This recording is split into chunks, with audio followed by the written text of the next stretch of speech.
Broadcasting worldwide from an undisclosed location high up on the Rocky Mountains, here are your hosts, Chris and Sheree.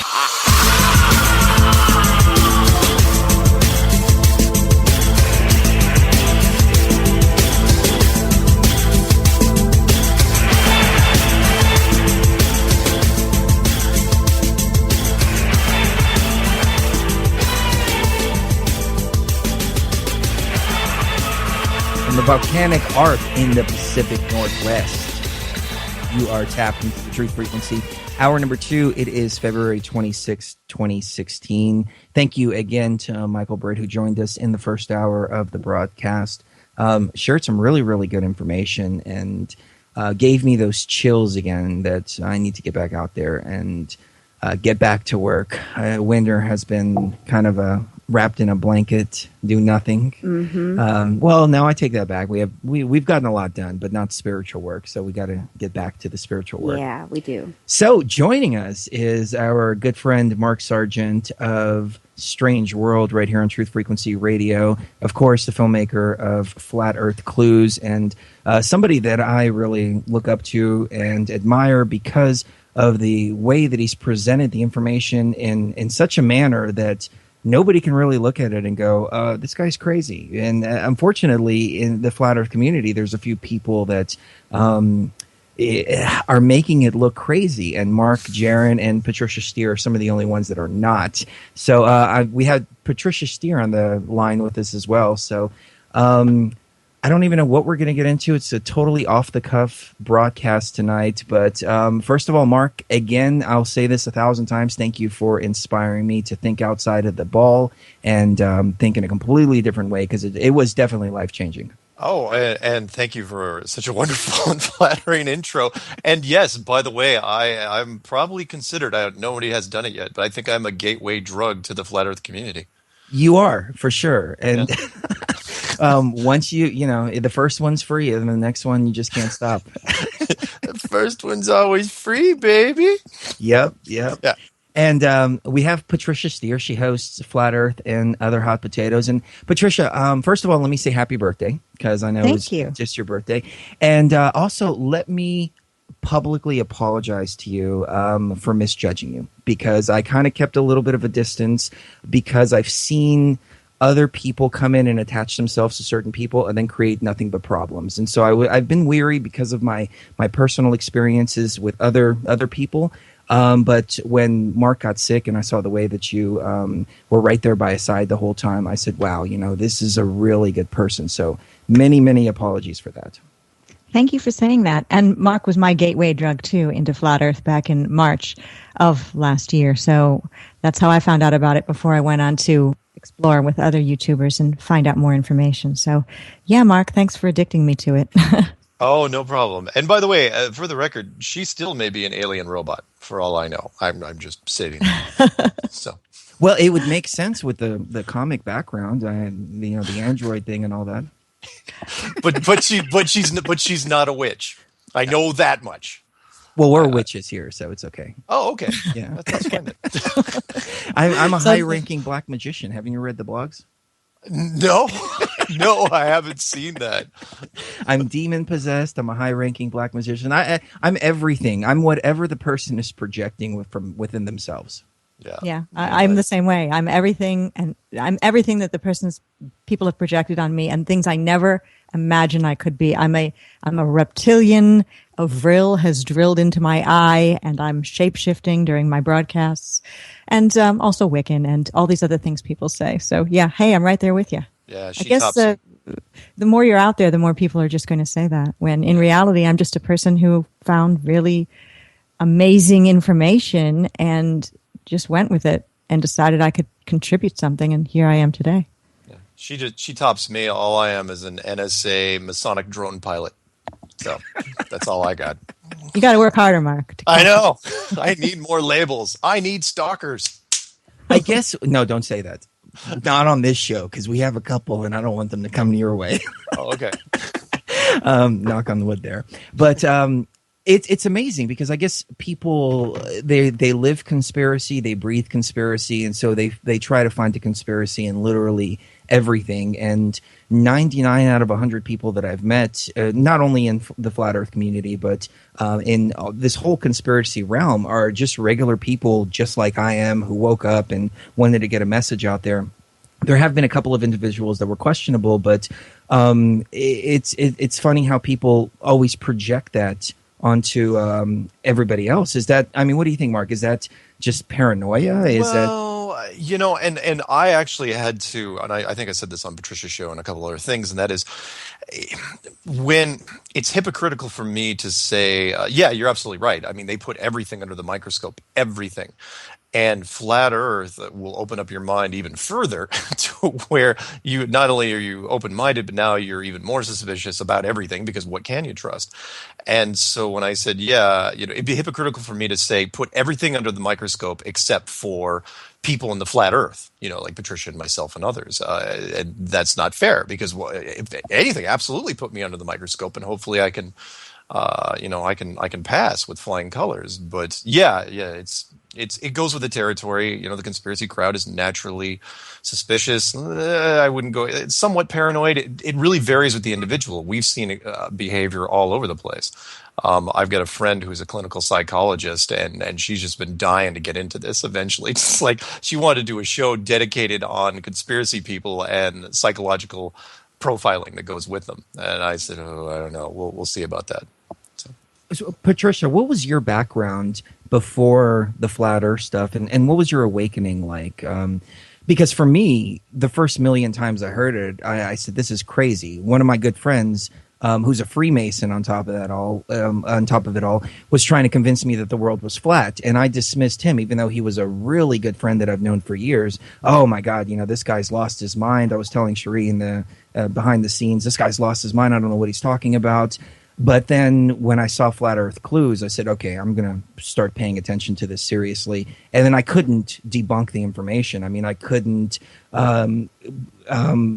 prove the globe to myself. I'm sure you went through the same thing, but what was it like for you? It's funny that you say a Freemason tried to introduce you to the flat Earth, and we're always told the Freemasons are the ones that are trying to keep us on the ball, on the globe. So odd that happened for you. So all Freemasons aren't bad after all. No, only the higher up ones. He's a good guy, but I've always suspected that the great architect or grand architect that they talk about is the one that created the dome. Interesting. Someday, hopefully, we'll figure it all out. But I was just a regular person living in the Matrix, totally fine and happy. Worked for my dad as a radio DJ. Did a lot of different things in radio. Worked at different stations in different states. And I was never hugely famous. Obviously, you haven't heard of my name before. Just worked for some small markets in Modesto, California, Kalamazoo, Michigan. Those places that you always hear about, but you never know anybody who lives in them.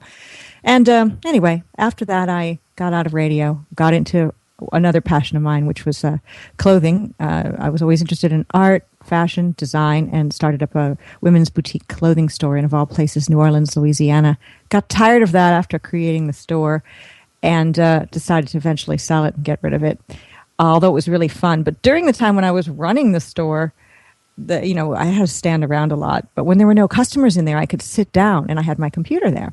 And I started just looking into stuff on YouTube. First I looked at vintage clothing stuff because I sold reproduction vintage women's clothes. Then I started looking at other things on YouTube, and there's always suggested videos. And somehow, and I don't know how, I ended up, in all sorts of different hoax events, and figured out, all of these different things. I knew about 9/11 already, and then one thing led to another, and I've got, Sandy Hook and Boston bombing. Meanwhile, I'm between breaks from watching videos when people come in selling them dresses and smiling, and then itching to get back to watch the next conspiracy video. Found my way to the moon hoax videos, Bart Sibrel and others, watched those, and then there was a suggested video that came to me much later on, about a year later, and that was Mark Sargent's Flat Earth Clues. So a long road of investigating different conspiracies that spanned 2 states, Louisiana, and then now where I live, Texas. And then here in Texas, I found that back in March of 2014. And was it 2014 or 15? Well, I'm losing track 15. of time. 15, right. It just is 2016 now. Hey, I just had my birthday yesterday. I'm turned 53, and I told somebody I was 52 today. So it's really hard to keep up with this stuff. Nice. But yeah, found the clues and changed my life. And it changed my life because I started considering something that I never would have thought I would have considered, just like all of us, the shape of the place you live on. You just take it for granted. I wasn't one of those NASA fan people who was always following NASA online. I could care less, really. I remember watching the space stuff when I was a kid. Thought it was interesting. I loved things like Star Trek, the original series. And I wasn't even really into aliens or any of that stuff. I wasn't fascinated by alien programs. I was just sort of a regular person living my life. But it all started to unravel and found out the Earth being flat. And I still think there's probably more yet to unravel, other things that will take us even deeper down the rabbit hole yet to come. Well, you've had the opportunity to interview pretty much everybody that's presenting their analysis of the situation. And I think one of the most important things for people to understand is that nobody knows definitively what this thing is. We just can point out the anomalies. But from my personal experience, if I talk about it in a dome, it's okay. If I talk about it in a holographic reality, it's okay. As soon as I say there's more infinite, there's more land out there, maybe not necessarily infinite, but just another continent or maybe an Elysium type place that they're hiding, and that's the reason for the hoax. All of a sudden, it seems like military trolls just start coming out. You're an idiot. You're a moron. We have one video that's just flooded with the same type of comment. I want to bang your girlfriend, this and that. I mean, the most horrible things you can imagine that typically, they're said just to invoke some kind of or prompt some kind of emotional response, which I'm way above that. But I found that quite interesting, and it's just a recent experience that I started having. But what is your analysis on the conclusion of this? It seems like you've been hit with what are the internet comments version of mean tweets, and I get a lot of those too in my videos. Just vile things. We did a couple of videos where we were reading them aloud. We had a segment here. Yeah, we had a segment here, letters by listeners, that we would run at the end of every show. And just read them in a very condescending manner. I did hear that. It was sort of like I guess in radio we would call it a bumper. It was between segments. So now you've even gone and done something even longer than that, I guess. Yes. I heard it. Cool. Good idea. Because those little ones to throw in were funny. They were funny. I get hit the opposite way. Because I am friends with Mark Sargent and he talks about the dome, I get hit by talking about the dome too much. Because people say, don't talk about that. You need to talk about more of, the other version, which is the infinite plane, other land that's being hidden. So, you're being hit on one side, I'm being hit on the other. I don't know which one it is. The dome feels right to me, but do I have evidence and proof? No, I do not. I can look at varying things that seem to point toward a dome that could be evidence. But, it's one of those things that everyone's got to have a theory if you're going to be involved in this, especially like Mark has and Eric Dubay and Matt Powerland. They all have a theory. And in my opinion, they all have the right to be able to express their theory without being hammered by mean tweets. Yeah. So I'm looking at all aspects of it. I think it's both. I think there's more habitable land out there, but I think there's barriers in between it. And there may be passageways to get there, or there may be vehicles that can take you to the other places. But I have no problem with, I've said it many times, and that is, look, this is not a one-off.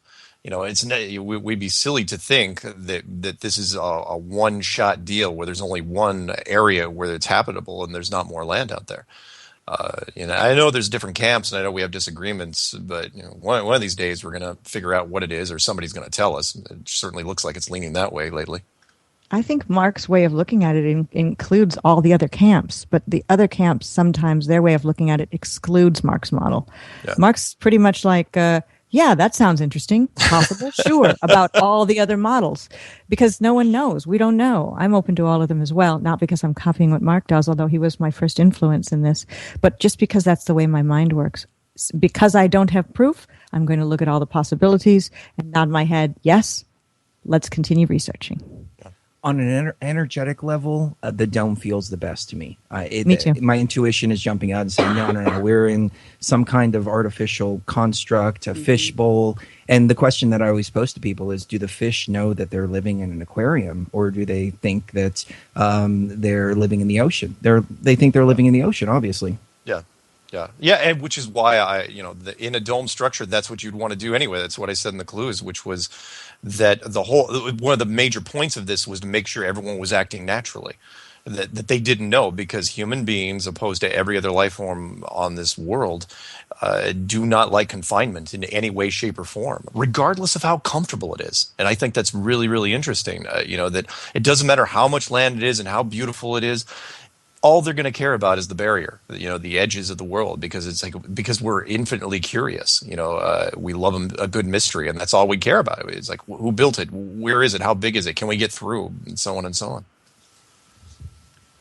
So, do you think, Patricia, that we'll ever get to a point to where it's kind of accepted? I mean, obviously not an official story coming out or official understanding like 9/11. I don't think they're ever going to admit that. Like the John F. Kennedy assassination, they're not going to ever admit that. But most people know that Kennedy was assassinated by a group of people as opposed to just one person.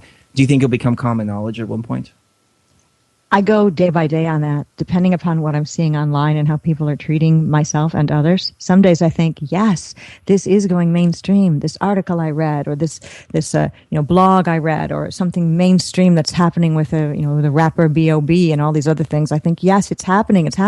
And then a few days go by and other things happening where NASA puts out some fake footage, and it seems like we're being trod upon and crushed under the government's heel, and it's really day by day with me. I hope so, but then by hoping so, what I'm saying is I want the paradigm we live in to be overturned, and that would probably have chaos ensuing. I want to look at it from a point of view that perhaps we are all wonderful and mature and loving human beings, and we'd all be able to work together to create a great tomorrow, a golden age, like Mark says. But then sometimes I deal with my fellow human beings, at least online, and I say, wow, I don't think a new golden age is quite yet possible.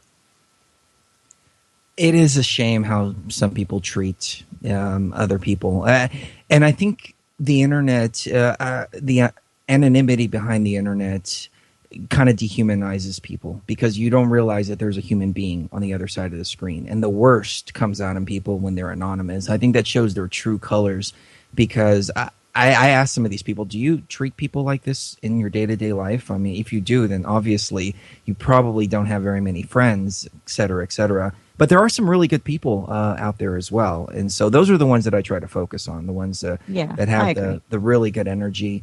And then you have to think about the PSYOP aspect of this too. Maybe there is a military installation where they're just sitting there just making all these comments, because the point is to try to get people from talking about it, because they say, hey, I don't want anything to do with this. I'm kind of at that point right now to where I really don't want to talk about it too much, because I see so many people flinging crap at each other, and so many people, like the different camps, all disagreeing. And it makes me wonder, what's the catalyst of this? It can't be because people disagree with each other. There's got to be some kind of psychological operation at the bottom of this, provoking and feeding the fire and the division between everybody.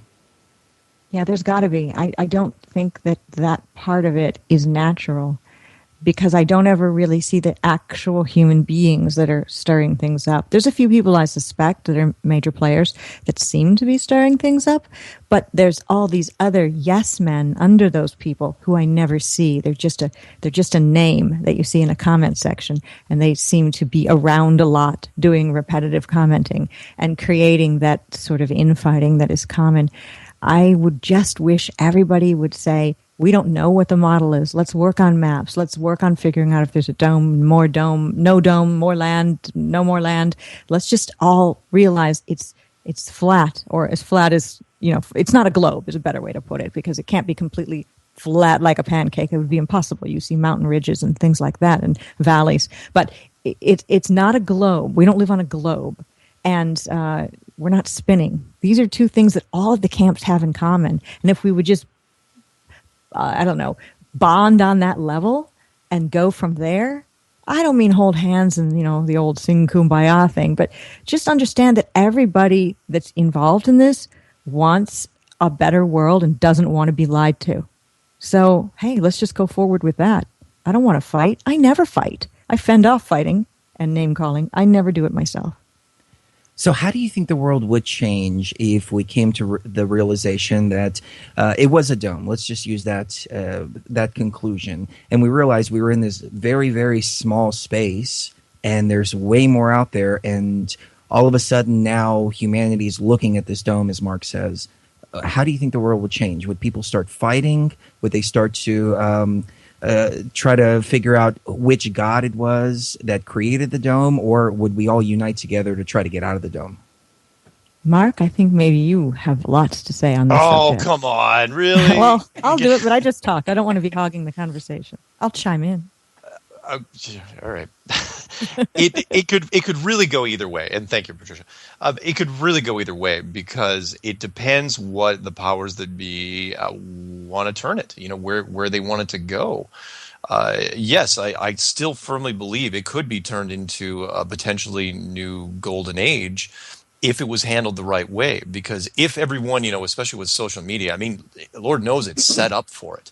And that is, if social media is broadcasting this message, all of a sudden, all it takes is one guy. I mean, really, let's face it, all it takes is Neil deGrasse Tyson to come out and say on camera, either say it during an interview or, just break down at some point and say, look, I'm sorry, we lied. And it's like, what'd you lie about? Oh, we lied about this and that, and the Earth's not even really a globe.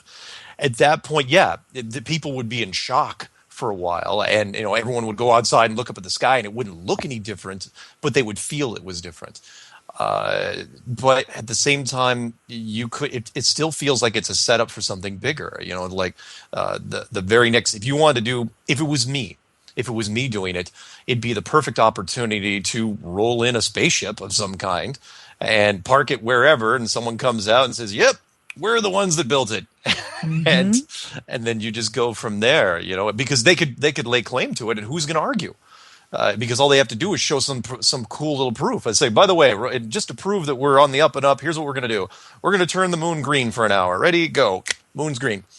And then the people would be signs and wonders and the whole thing. So you could turn it into something sinister, but if you didn't, you could turn it into a new golden age. Because I firmly believe if we all realized we're in the same boat, we're all part of the same village, would you do the bad things that you normally would do? And I still believe in a small part of goodness in man that they might be able to turn it into something great.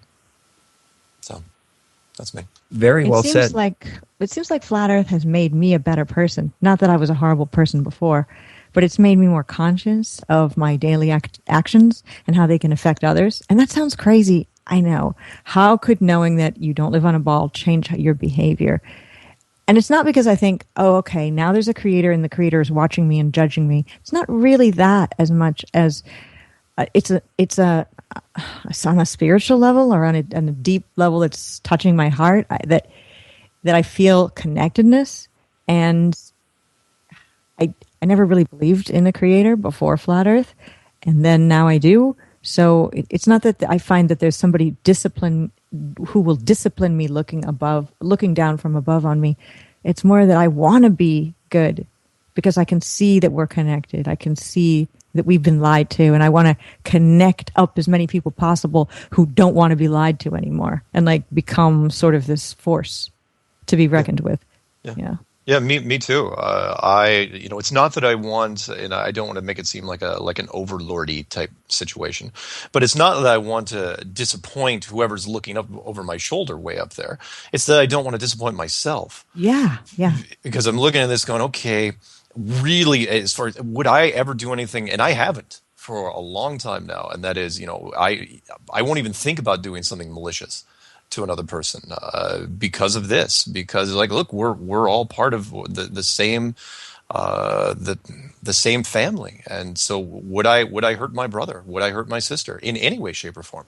No, I wouldn't, and I won't going forward. Very well said.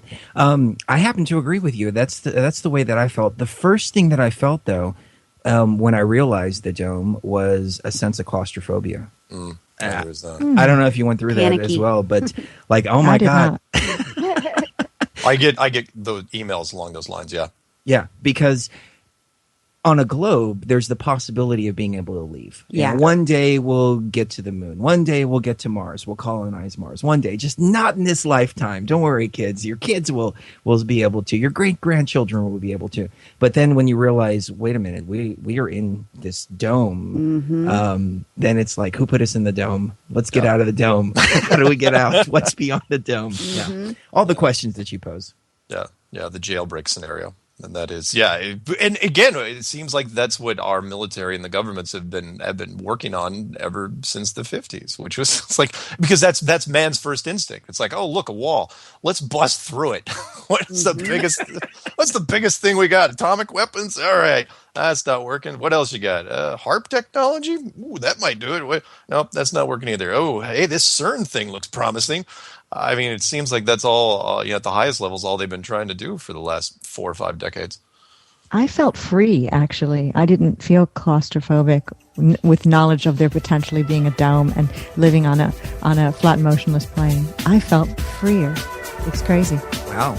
Let's pick it up right on the other side with Patricia Steere and Mark Sargent. And CERN is an interesting topic because I think if there is a way out of the dome, that's what they're trying to do. Don't go anywhere.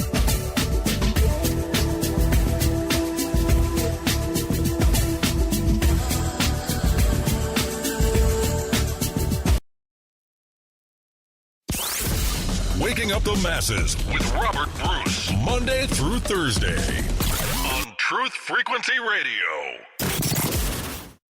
Allà baix dins els canals, en el peu de la muntanya, pareix que sent picarols, suau si es mou la manada.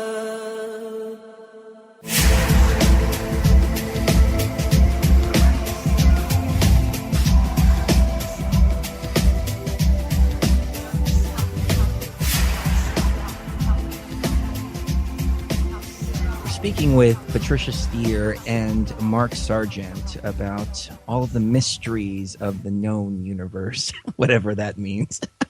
And CERN came up. And as we saw in Operation Fishbowl that you mentioned in your clues, Mark, it was a high altitude nuclear testing on the surface, but people like yourself and I happen to agree, speculate that they were actually trying to crack the dome. When they realized they couldn't crack the dome, then they started developing other systems like CERN, and we see that in full effect now. And I'm wondering if maybe that's the only way in and out of this place is interdimensionally, and maybe that's how the Greys and these other extraterrestrials come in and out. And it makes a lot more sense, as you stated. If these extraterrestrials were coming in and out, they were coming from a place that's only a few thousand miles away as opposed to the other side of the universe, thousands and thousands of light years away. Yeah. You're right. It does make more sense because, of course, our first reaction would be brute force, and we figured out very, very quickly if megatons don't do it, then you gotta switch gears. And I don't know if HARP was really something that they spent that much time on. I think HARP ended up it being more of a weather modification, process than anything else. It was kind of a side effect, probably, of what they were doing. But man, they spent a lot of money on CERN, and a lot of nations got involved as well. And maybe it was their answer to, maybe they couldn't figure out the unified field engine that they were so hoping to create. Maybe the unified field engine is one way of doing it, but CERN, was just a door, kind of a Stargate type scenario where you open up a door and you probably heard all the rumors that have come out of there where they were hoping that they could. Do you remember the movie with Thomas Jane based on the Stephen King book The Mist? I never saw that one. Oh, you got to watch it if you get a chance. That was that sort of scenario where up in the Northeast, the United States, they created sort of a Stargate, which you never saw. It was always off camera. But once they opened it, a whole bunch of horrible things came through and ransacked the northeastern part of the country, and it looked pretty grim for a while. Maybe that's what they were doing, or maybe they were instructed to do it. Maybe it was sort of like the movie Contact with Jodie Foster, where they were given blueprints. Like, okay, here's how you open a doorway to get out of here. And it took years and years to build that thing, and unbelievable amount of money and power. to do it, and you do it under the cover of physics experiments. So yeah, it's fascinating. I love it. Anyone wants to look up the CERN project, it's great stuff. Well, one thing about that movie is that they created 2 of the Stargates, one that the public saw and one that the military only had access to. It makes me wonder if that's the same thing with CERN, if they have another one that's doing something, and the first one is just kind of the cover. That's right. Yeah, that was one of the greatest lines in the movie, and that is why build one when you can have 2 for twice the price. And it's excellent observation. You can follow CERN on Twitter, which is pretty weird.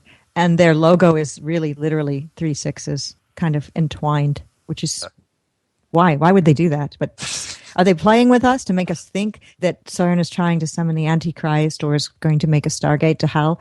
Or are they actually really doing it? Well, and they have Shiva at the front of it. Shiva is a god of destruction, but also creation. Right. That's what people sometimes miss, is that it's destruction and then a creation of something new. It's like burning down a field to plant crops.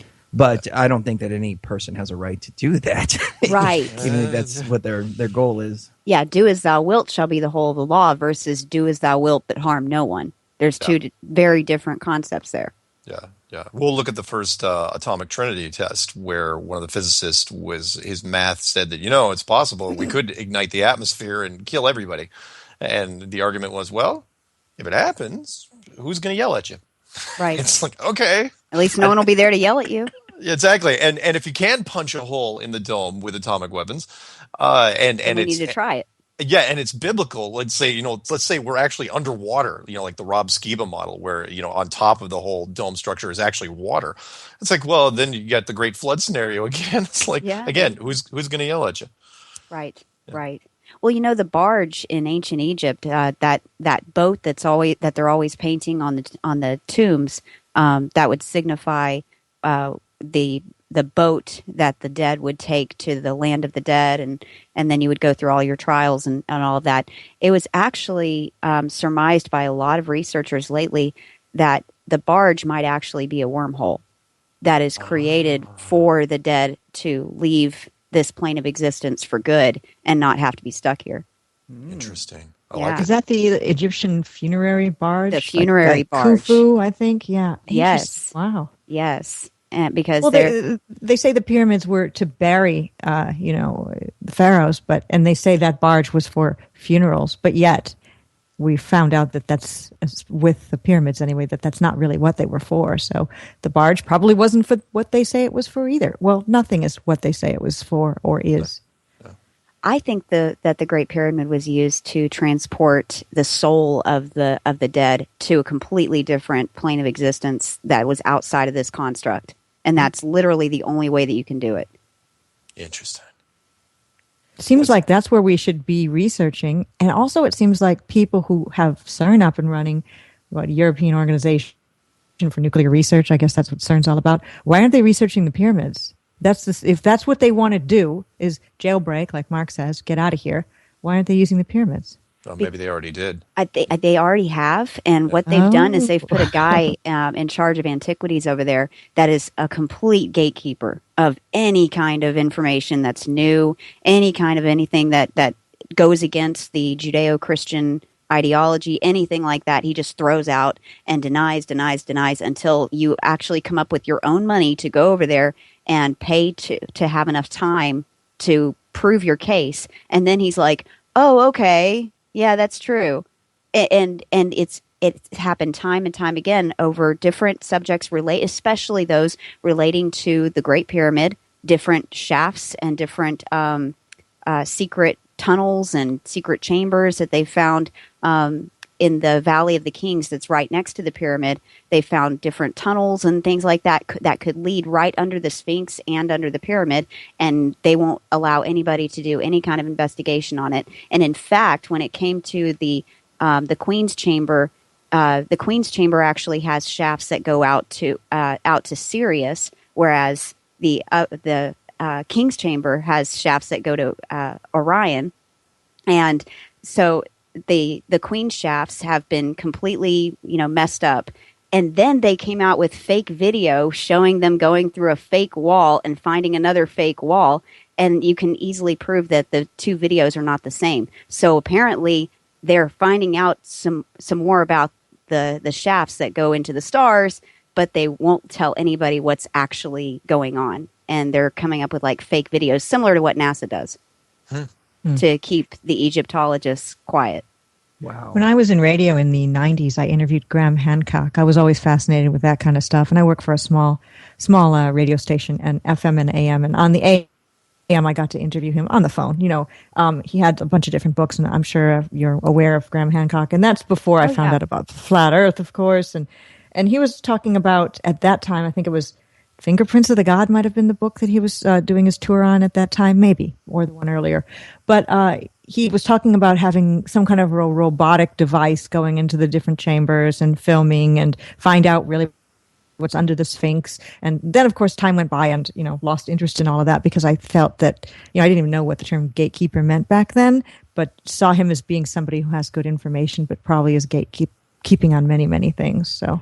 Well, I don't have anything against Graham Hancock. What I'm talking about is the Egyptologist that they put in. His name is Awi Hawass, or something. Yeah, Awi Hawass. Awi Hawass, yeah. And which is I was able to tell just by reading that guy's energy. Which is eerily similar to the name of the demon that Aleister Crowley conjured up in the Great Pyramid. Aiwass. Yes. I never made that connection. Yeah. So I think a lot of things are going on under the surface, and I think what they're doing is they're taking all the information that they can gather from the stargates that were here, during the Atlantean times and even before that probably, and they're gathering all this information and then they're using it on projects like CERN, but that projects that are even deeper underground than we're made aware of. And CERN is really just a cover story. Like, we're just going to do a few tests here and there, whereas everybody's freaking out about that.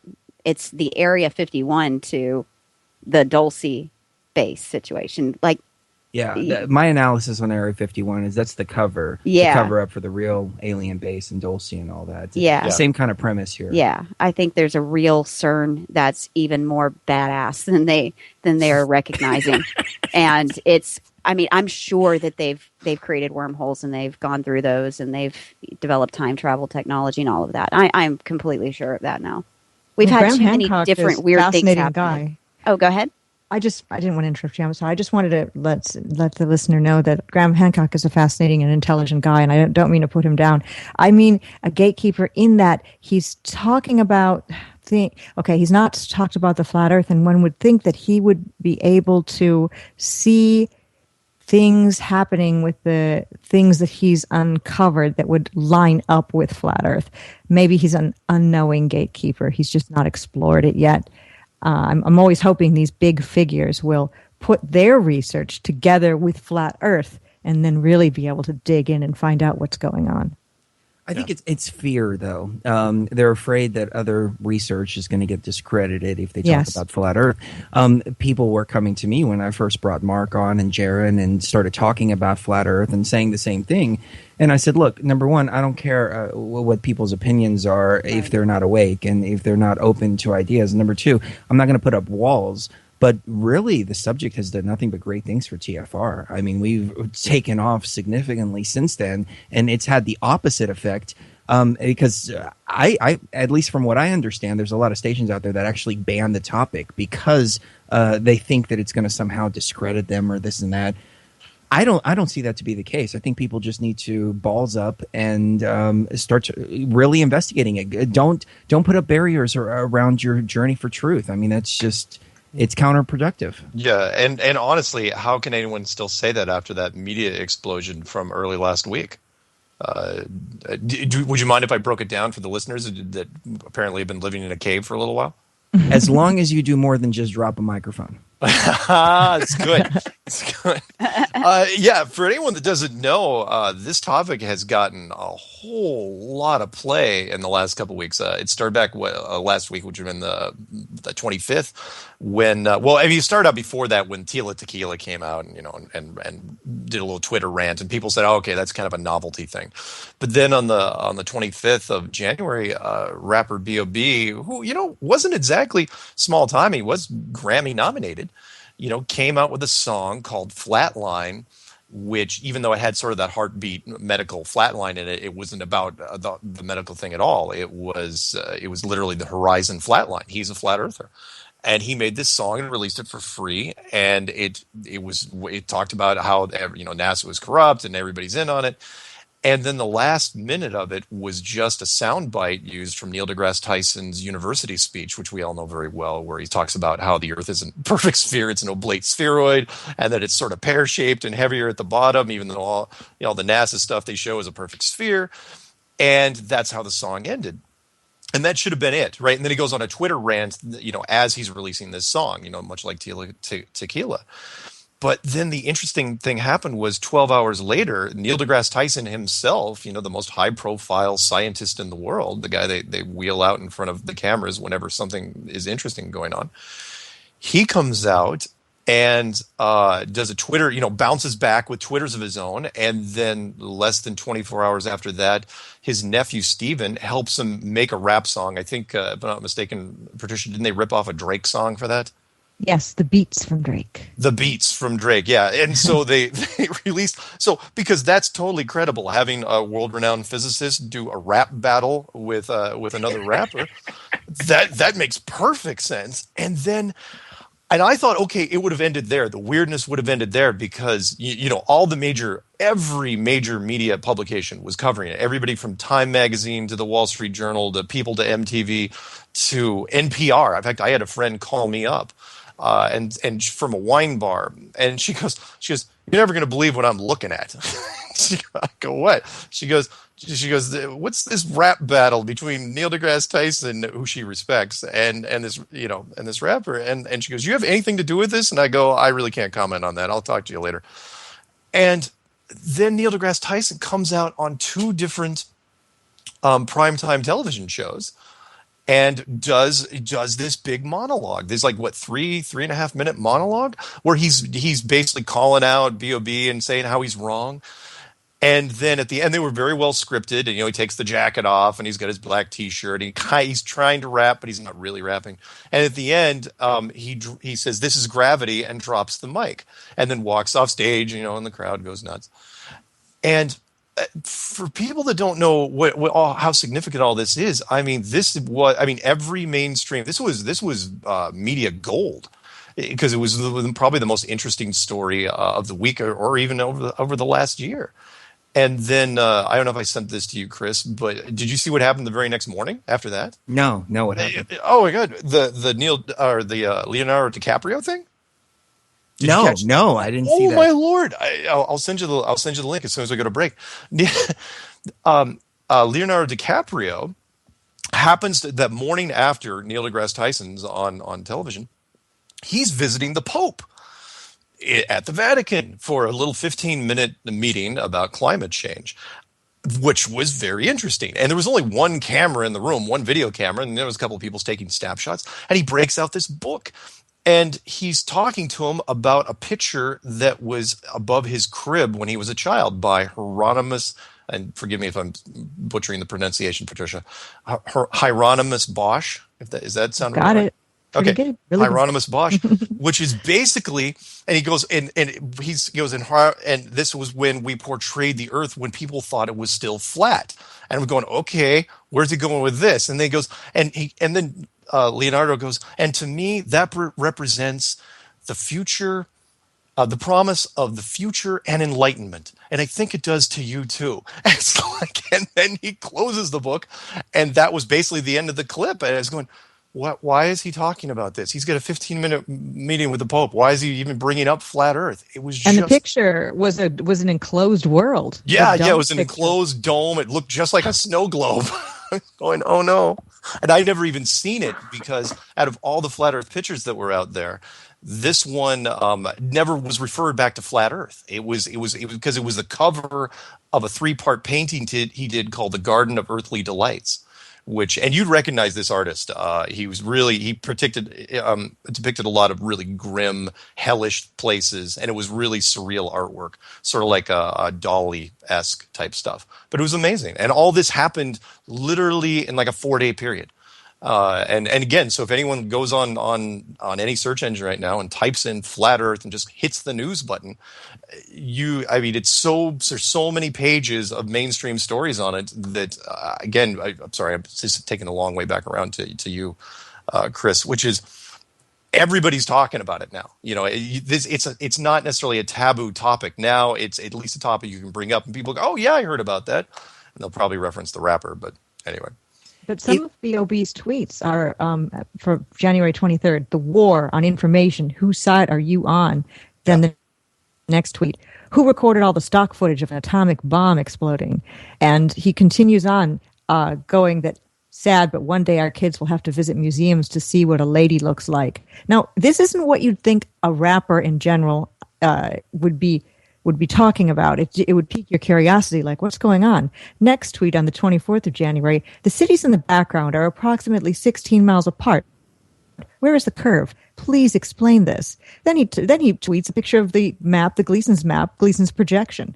A rapper is doing this? Then he tweets, don't believe what I say, research what I say. Then he tweets, you all should check out the movie called The Signal.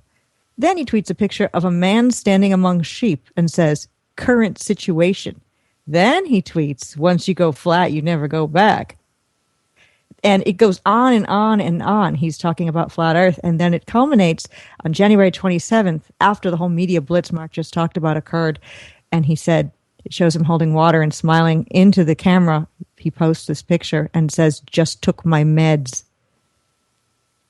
So since then, he's made a few other tweets, but nothing as stunning as he had made before. Wait. That just took my meds. Kind of was saying, I've taken my medicine, my pills, my drugs, and now I'm not going to tweet this crazy conspiracy stuff. Oh, gotcha. But he was just joking. Of course. Yeah. So, but we haven't heard any more super explosions from him on Twitter. He's tweeted a few things, a few new songs and such, but I'm sure there will be more. Yeah, nor has he been interviewed, which I thought was interesting. Yeah. When every publication in the world was looking at him, he didn't do any follow-up interviews, which was interesting. And out of all that, who the one group was noticeably absent from this whole thing, who did not comment. Everybody did a publication. Who didn't comment on it though, was NASA. I thought that was very interesting because he called it out. He called them out very specifically in the song, and they wouldn't even. They didn't even say no comment. It was just crickets. Well, isn't Neil deGrasse Tyson technically NASA in the eyes of most people? Yeah, he is, and in fact, he was probably. Yeah, they probably were the ones that called him. To wake him up that one morning. And say, go. You take a shower, get ready, go to work. Go to work. We got a rap for you to talk about. And everything was so choreographed. He was while he was tweeting, tweeting back, you could tell, because everything, his nephew was doing the song with him. And then while he was doing the song, then you could tell he was booking things because he was in Los Angeles booking shows. And then somebody had to write the script for everything, including, the mic prop and him doing the whole thing. And they had to squeeze him in. It was great. And I just cannot wait to see what happens next. Getting him booked on all of those talk shows too, bam, just like that. Yeah. I mean, he's got pull and all, of course, but it still seems very structured and planned in some way, which makes me suspicious. Is BOB controlled to leak out this information and get people aware of flat Earth? And if so, to what end? Why? Yeah, and one more, because I try to look past it if I can. I try to look to the next level, which is, it was when Neil deGrasse Tyson came out there, his arguments were weak at best. I mean, I'm not being biased when I'm saying that. They were not his A game. This is not what a physicist would bring, because he had no visual props. He had access to every image in the world, and he didn't flash a single image up on the screen. It was just him and a microphone. And yeah, of course the audience was being coached, but if you're talking about horizon distance and, pulling up and how the horizon is not going to drop right away, you're telling this to an audience of mouth breathers that don't even remember high school algebra at all. I'm trying to think. It's like, okay, are you not talking about it, but talking about it at the same time? Are they the ones that are actually getting this, bringing this to the forefront? now, which is, it just seemed that way. Because if I was gonna go on stage and fight this, I would do something completely different. It'd be way quicker, way more visual, and there's a lot of guys in there that are smarter than me. So why didn't they use their A game? All you need to do in this society sometimes is just drop a mic and the crowd goes wild, and that's pretty sad, actually. No substance, just a mic drop. Exactly. That was offensive to me. Like, yeah, it was me too. an insult to my intelligence. What am I, 5 years old? You're going to drop a mic? This is how gravity works. The question is much bigger than that. But do you notice they never really put out a firm position there? Okay, well, this is how gravity works. It's actually not the spinning, but it actually works on this and that, et cetera, et cetera. That would have garnered, in my opinion, a lot more respect, but not as much horse laughter. Yeah, agreed. I mean, yeah, it was good. It was good showmanship, but for me, what was obvious was what wasn't there, which was the images. And Patricia and I talked about this briefly today, which was, why didn't, if you're going to come out, I mean, the general audience out there, all you have to do is show up a blue marble shot or the shot from the geosynchronous Japan satellite, where they're claiming. You could throw up any one of a number of images out there, and people watching television would buy it. So why didn't you go with that? Instead of a 3-minute monologue, you could have cut it down to 60 seconds, been way more effective. You could, because a picture is worth 1,000 words. Why didn't you do it? So I think there's a second stage to this, where they were the ones that brought it to the mainstream. They were the ones that fed it to the Associated Press, and they're looking moves ahead. Well, let me tell you what I think that second stage will involve. In the first stage, what bothered me the most, as somebody who studied sociology a lot and has seen how witch hunts happen, something that he said that really bothered me was, I know what you're going to say.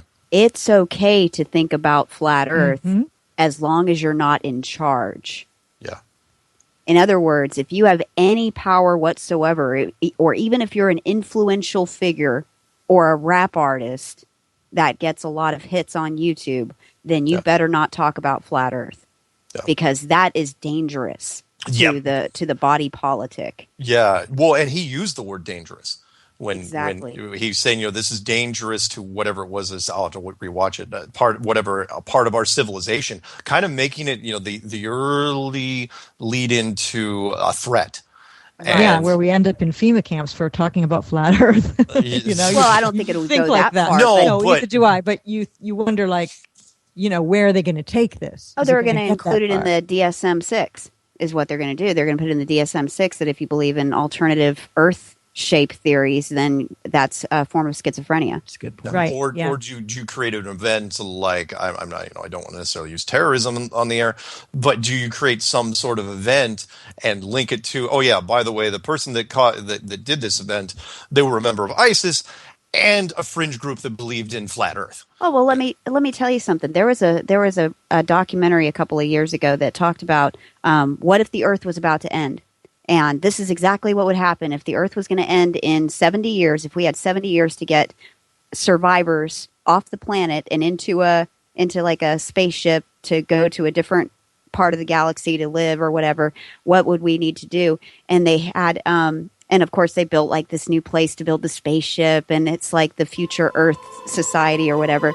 And these Christians come out of nowhere and try to attack the NASA center with bombs or something like that, because they don't want any of humanity to survive, and they think this is what God has in store for humanity. And that's what they'll do.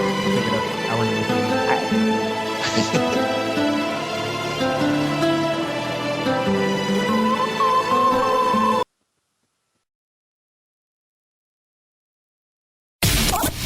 This is the Truth Frequency Radio Network. We are TFR. Truth Frequency Radio.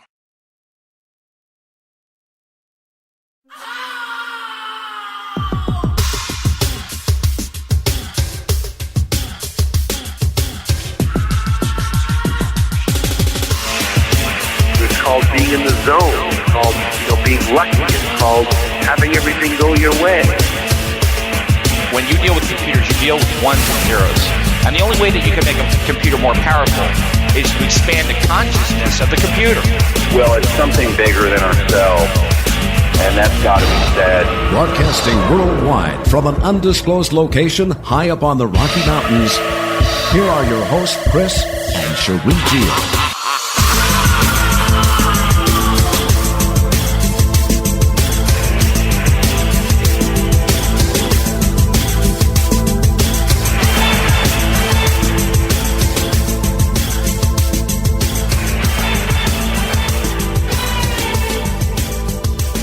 Just after midnight on the East Coast is February 6, 2016, hour number 3 with Patricia Steere and Mark Sargent, and we will continue to bear the light into the darkness this evening. We're talking about flat Earth and other hot potatoes as well. So, Patricia, I didn't get any websites or anything like that. Do you have any websites besides the YouTube channel? No, not really. Just that. And, of course, Facebook, Flat Earth and Other Hot Potatoes. It's a community page. Okay, awesome. And what's coming up on the show? Different interviews with different flat earthers, different perspectives, just a bunch of different people coming up. I look at the daily reports on YouTube, meaning just setting the filter to today and see what new people are coming out with videos. And somebody who piques my curiosity could be somebody with one video, just one. If they're saying something interesting and unique, I might contact them and see if they'd be ready to do an interview. And then we've got the people who've been in the community for a long time, and I've not talked to everyone yet, but it's all a matter of timing, finding a person who's available, ready to do it. And some people don't want to go on camera too, and I do a show with a camera as an aspect to it, so there's that. So it's fun. We did a video show for a while, and I had like a little video changer, a camera switcher on my desk. So I was working the mixer and the camera switcher and trying to predict when the next person was going to talk, who was going to talk, changing things onto the screen, et cetera, et cetera. It was a nightmare. It really was. And then I have to get dressed before doing every show. So you can't do it in your bathrobe. Yeah, exactly. So we went back to radio. Nobody complained either when we went back to radio. So, well, a lot of times long form programs, and most of my interviews are approximately 2 hours, maybe even 2.5 hours. It's not really interviews. It's just chatting, kind of like we are now. It's an interview, but yeah, it's a little more loose and free form. They're long form programs, and a lot of people listen to them and don't watch them. They have it on while they're at work or driving their car or doing, chores around the house or exercising, and they're not watching. So I have the camera aspect there too, because it gives people an opportunity to sometimes see a YouTuber who is a video maker, and they sometimes themselves on their channel don't show their face. So it's a getting to know you, getting to know all about you sort of thing, so that it helps the community come together, that we all have a feeling of, familiarity with the different people on YouTube in the flat earth world, like a sense of community and connectedness. I'm kind of like a hub, or I'm trying to be a hub of flat earth, just, offering different people an opportunity to talk about what they're into and where they're going and their research and their thoughts. Beautiful. And, Sheree and I were just talking about this the other day, how radio really is a cold medium. And I was wondering, is it a dying medium? Because people's attention span is getting shorter and shorter. And I realized that when we put out a video that's 5 minutes, it garners way more attention than the video that's a couple of hours long. And people are just, didn't they do a study recently and determine that people's attention span is like that of a goldfish? Slightly less than a goldfish. A goldfish has about 5 seconds, and humans right now have about 4.85 seconds. We're just all lost souls living in this. Well, what I've noticed though is even with stuff that I am really interested in, if I turn it on and it starts to become boring in the least, or if I get slightly distracted by something on another page, I'll go off of it and then completely miss everything that they're saying. And then 20 minutes later, I look over and the TV's still on. I'm like, oh, I was watching that YouTube video. Oh, I either need to rewind it and watch it over or just turn it off. And I usually just end up turning it off. So I do think that people respond more right now to, 5 minutes or less, just hit them with the truth real quick and then move on. I agree with that on some level. In fact, David Weiss on YouTube with the Deep Inside the Rabbit Hole channel was doing a challenge recently, kind of a loosely done challenge, where he was getting people to try to explain flat Earth in the least amount of seconds possible. And I think he did it in, I believe, 9 seconds, a 9-second video. 9 seconds, yeah. So trying to I don't know make who else Go ahead, Mark. Well, yeah, the bullet, yeah, trying to do it in one or two bullet points, and they just kept shrinking down and down, and so now we've got some very, very short videos out there, which is great. I love it. Those are great, but I think long form's good too, because there are certain people who have, let's say, working in a factory. They've got their headphones on or a Bluetooth earbud, and they're in it. Think of programs like Art Bell, those sorts of things. Those are the things I used to listen to a long time ago before I realized what Art Bell was all about, really, back in the days when I was in the Matrix. But I would still love listening to those long form programs. The thing I didn't like was sometimes listening to the commercials. That was the part I didn't like. But with YouTube, it's different. You can stop and start a video. You don't have to listen live. I got out of radio because at the time that I did get out, radio was changing it. There was many, many corporate takeovers, were small individual stations where you were allowed freedom to select your own guests, and even in some instances when I was a music DJ, even pick your own records from what they selected that you could pick from.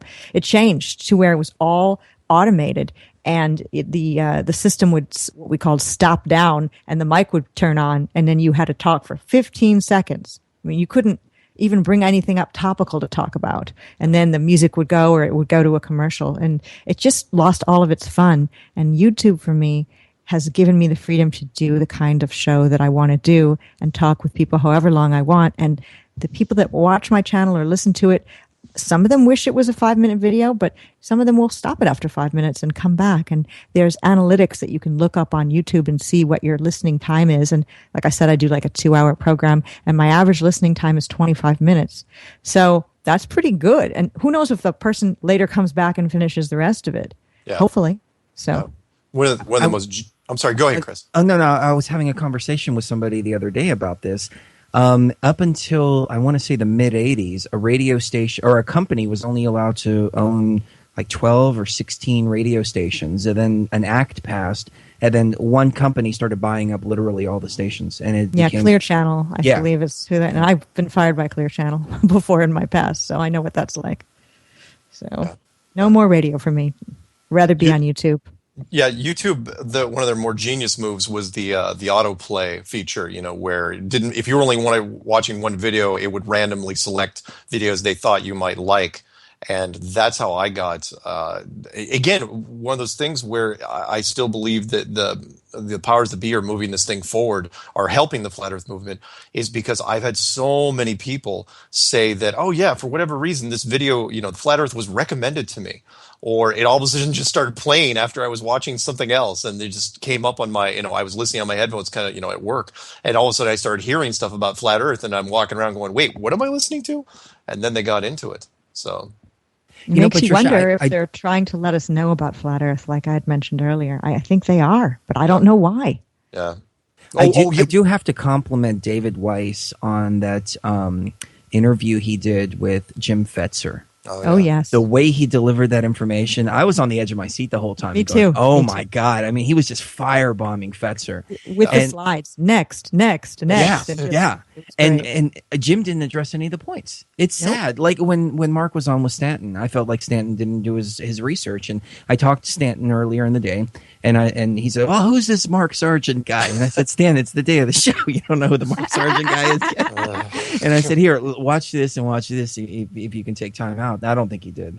Well, he dismissed it probably because it's a crazy, kooky idea, and it undoes the things that he's been doing all of his life, and you can't blame him. He is a very nice man from what I was able to garner by listening to him, and people were hungry for a debate, a real serious debate between the two guys, and what we ended up having was a nice, friendly conversation, which there's nothing wrong with that.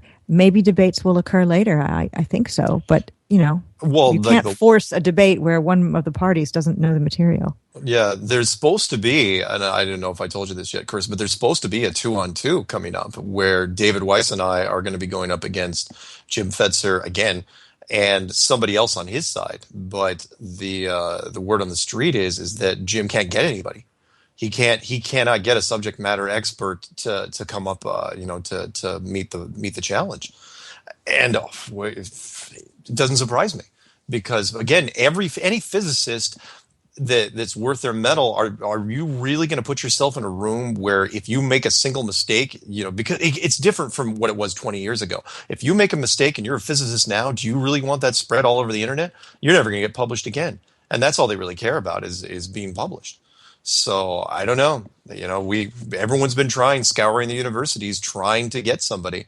And it's very, very difficult. And my friend who's got a PhD, she told me why. She goes, look, it's because they spent so much money and so much time on their academic careers that they're not going to risk it for anything. They don't take chances. So they're just not going to put their names on the line. Yeah, that maybe makes debates sense. is not where it's at. I mean, it's great and all, but maybe that's not how we get this job done. Yeah. What do you guys think? We had a guest on yesterday, Phoenix covered for us. His name is Thomas Fusco, and before the show I was speaking to him about this topic because he mentioned something randomly. Oh, these crazy flat earthers. I don't even know how he came up. And I said, well, Thomas, he's like our resident science debunker. He's the rain on our parade, but he's a great guy. So anything we talk about, paranormal, all this, he's got a scientific explanation for. And it's contrary to the supernatural, anything supernatural. But we got into the conversation, and I said, well, Thomas, these flat earthers really aren't that crazy. They have brought up this point and that point and that point and that point. And he's just kind of scratching his head through the conversation and said, I would love to set up a debate with you and one of the main flat earth guys. No, I don't have time for that. And it's like, well, you'll debunk everything else we talk about here. Why not the flat earth? Yeah, then people don't want to touch it. Yeah, it's honestly for anyone in science, there's a lot of questions that I won't bring up here necessarily that the science world can't address because they're not really scientific rebuttal questions. Like photographs and movies, and I mean, yeah, they can try to go after the curve and try to go after gravity, but all the visual cues they can't touch. You saw the deer in the headlight thing when Stanton found out about the Orion trial by fire video that's on NASA's website. He had no idea. Most just don't know because they don't think it's literal. They think what the flat Earth. It's not. This was not a real topic. I mean, even Stanton was like, wait, this is real. This is a physical model. It's like, yeah, it is. It's like when did this? I get that so much. Like, when did this happen? We see Patricia and I see all these response videos because it inspires people to put up, make brand new YouTube channels and make their first video. I mean, the people that you can obviously tell have never been on camera before, and some are on camera and some do just an audio thing. But when they get on camera, they are hot. They are like, I can't believe we're talking about this. This is dumb. This is ridiculous. I just want to go on record saying all flat earthers are morons and imbeciles and drunk and they should be locked up. It's like, wow. My first video was on August 23rd, and I didn't have a microphone yet or a headset, and it was feedback, and I was just compelled to go on and talk about flat Earth. And I unfortunately deleted it from my channel accidentally, trying to do some editing, trying to fix something in it. I messed it up, and then I couldn't find it. Anyway, if anybody has my very first YouTube video, please let me know at mssteere@gmail.com. I'd love to put it back on my channel. But yeah, I mean, I was compelled by a force that wasn't coming from me to go on YouTube and do videos. And so when I see these people coming out with their very first YouTube video, I know exactly the place they're coming from. They have to talk about it. Maybe they can't talk about it with their wife or their husband or their kids or their coworkers. So they just go to YouTube and they just kind of, it sounds gross, but vomit the information out and let it fall where it may. And it makes them feel better. And then they start making connections and getting likes and comments. And even the debunkers now are having a really, really hard time. You probably watched this one, Patricia, where this one of the higher level debunkers comes out and he said, this Mark Sargent guy, his first video's got a quarter million hits. His first video. It's like, that's not possible. He goes, these guys, basically, they've kind of stopped debunking flat Earth as a topic and have changed gears. And now they're saying, well, it's obviously a psyop. Because look, it's all over the mainstream media. It's obviously a psyop. We're going to go, we're just going to call it a psychological operation from this point out. I look at it and go, wow. Oh, by the way, I'm sorry. I forgot Sheree's point when she was getting drowned out by the music, where you were saying that sorry, I hate to transition badly, where the Christians were being accused of attacking NASA. Yes.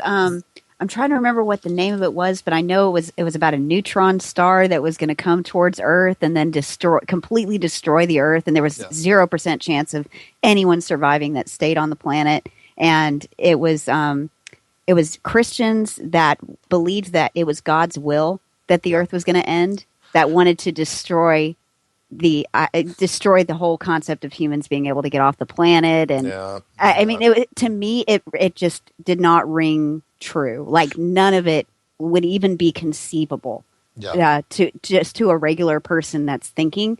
But to a person that's not thinking, in that kind of situation, you would think, okay, yeah, they're probably going to have some false flag attacks. If something like that were going on, they would have these false flag attacks to to prove to people, oh my gosh, we have a very important mission here that we're here to do. And I think that that's what NASA's doing in general nowadays, is they're trying to convince the public that they're necessary for some reason. There you go. And I was, a couple days before the BOB thing, excuse me, there was an article that ran, not necessarily about me, but they quoted a bunch of the stuff that I did, including my Enclosed World website. And it was UK, was it Daily Express or The Guardian or one? I can't remember which one. But the title of the video, or the title of the article was, "It's like the beginning of a new religion." And that was something they took it. I mean, yeah, I said it. It was a little bit out of context, but I actually did mean it. Where it was because of the disorganization. Where kind of the life of Brian, where everybody's trying to define what this really is, and that's where I think they could also go with it. Take it down that angle, and that is, could you turn the flat Earth into some sort of cult status, where it's dangerous on that? Compare it to a group of religious extremists. Oh well, Heaven's Gate. Come on. That's all they have to say. 2 words. Heaven's Gate. Oh, I forgot. That's all they have to Gate. say is Heaven's Gate. And then suddenly, no one wants to touch it. No one that wants was to the Guardian, by the way, Mark. Guardian from my January 20th, I think. But it seems to me that Heaven's Gate, totally, Sheree, exactly. What about the whole alien agenda thing that people are talking about, that NASA is going to potentially find alien life on Mars with their rover or something, and then tell us that aliens are coming or are here or something to get us to completely drop flat Earth and look toward the skies and believe again that we live on a ball? What do you guys think? Project Bluebeam. We've talked about that for quite some time. Oh, yeah. Project Bluebeam is an actual declassified project where they say they're going to use satellites and project it in the sky to project religious figures over the enemy to make them think that their God is telling them to stand down. Also projecting audio signals into their ears as well. Yeah, and that involved cell towers, I heard somebody said. The Gwen your towers. God will be speaking to you in your ear as if you're being, the Holy Ghost or whatever is actually talking to you in your language. Yes, yes. And that evolved into a staged alien invasion. And there's been a few videos that I've seen, a big pyramid, for instance, in Russia, that appeared in the sky, and other UFO videos that just clearly look like holographic projections. Right. And it makes me wonder if they're actually testing the technology right now. Carol Rosen, I don't know if you're familiar with that name. She used to work with Werner von Braun. And said, I know what you're talking about. Yeah, she said back in the early 2000s that first it was going to be the Russians, and it was going to be rogue nations, and then asteroids, and then the final card is a staged alien invasion. And when I first heard it, I didn't take her too seriously until I saw the cards playing out exactly the way that she said. Yeah. And we saw the big asteroid thing. Oh, it's Nibiru coming back in 2011, 2012, YU-55, Elenin, and we're back to the Nibiru thing now. That topic has really picked up a lot of steam once again. Right. But that final card is waiting. So I would say, that's on the agenda for sure. Could they do a Nibiru hitting our planet, let's call it, plane, I'll call it, by doing some kind of explosions or something along those lines? Fake it? I don't know, because Nibiru, it's supposed to be... we're talking NASA proportions here, but the sun would be kind of like the size of a basketball. Nibiru would be the size of a grapefruit, and Earth would be the size of a grape. So for it to come and hit, I think that would just be complete destruction of the planet. But what happens is when Nibiru passes by, if it passes on this side of the sun from us, then it creates tidal waves and earthquakes and pole shifts and all kinds of things like that. So the weather manipulation now with HAARP and all of that, they could very well say there's a big, large planetary body out there causing all of these earth changes. Yeah, and you could do a little with a lot. I mean, do a simple light show, change the color of the sky a few times. You can fake meteors well enough, stage some explosions in the ground. I mean, we've got the Hollywood techniques to do it. You could do it on a bigger scale. Just do it after the fact. Like, oh, hey, this city was destroyed by a meteor. Here are all the witnesses. Similar to, oh, yeah, by the way, I saw a plane fly into that building. It was definitely a 757, blah, blah, blah. You go down that road. So yeah, you definitely could stage something like that. But yeah, what Chris is saying, you can't do the full blown Nibiru effect, but definitely a flyby. You could do it. Sure. Well, they've been teasing us with these meteors that are coming close by, or asteroids that are coming close by. One for every holiday, it seems. There's one for Halloween and don't get one me for Christmas. started on that thing. The Halloween one was bad, the skull-shaped asteroid, but the Christmas one, I wanted to punch things. That aggravated me so much. It's like, really? We're gonna do a greeting card asteroids? That's what we're gonna do? I wonder what we're getting for Valentine's Day coming up. A heart-shaped asteroid. If it is, you're gonna see me jumping off the local bridge. There's no way they're going to show up with a heart-shaped asteroid. They can't. That'd just be too blatant.